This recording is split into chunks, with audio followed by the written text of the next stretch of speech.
This presentation will be mostly focusing on air and water pollution, which can be displayed here by this factory, but is also present in other ways. If you were to be asked what pollutes the world the most, would you say A, this small cow farm over here, B, this meat factory over here, or is it this small little campfire with a person next to it?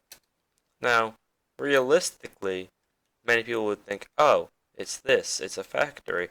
It has smog going out into the air. It also is putting stuff into the environment, which affects the turtles that are over here. Well, you're not wrong that it does indeed pollute the environment. However,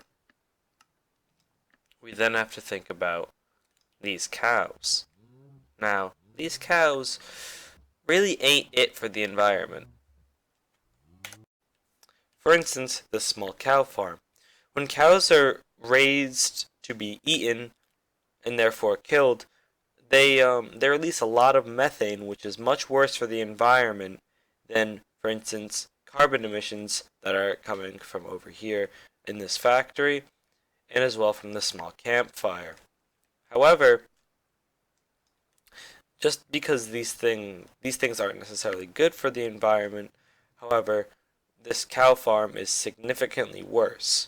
Now, a way to curtail some of these emissions is by simply just reducing the supply and demand for meat.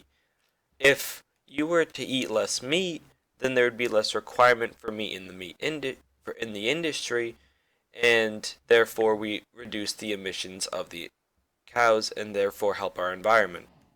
This villager is doing the best he can to be courteous to his environment. Yes, he does need a campfire to, not freeze to death. However, just using a campfire to keep yourself warm is much less harmful than helping the meat industry get money and therefore kill the environment. Therefore, he has started his own small little farm right here. It is fully sustainable because it is only him using it and he harvests it by hand.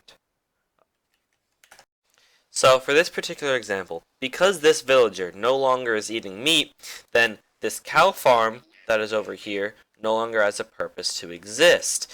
Therefore, with this no longer having a purpose to exist, the meat factory also doesn't have a purpose to exist. Therefore, the amount of pollutants being put out into the environment is drastically reduced, now the only pollutant being this villager over here. However, with just some basic changes to his lifestyle, he has now stopped any emissions from coming out from this area.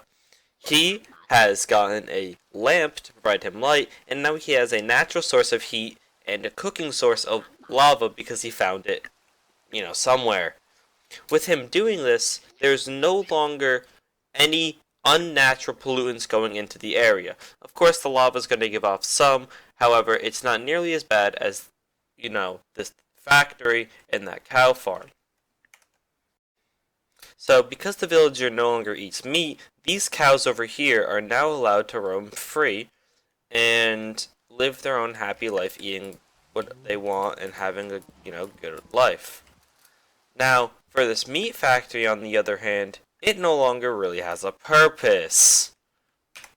So with it no longer serving a purpose, it is now allowed to be, destroyed.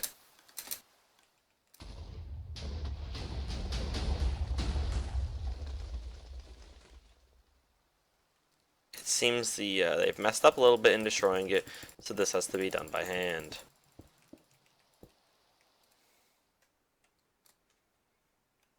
Thank you for watching my very cool, very funny, very high-tech presentation on how to not pollute the world, and yeah.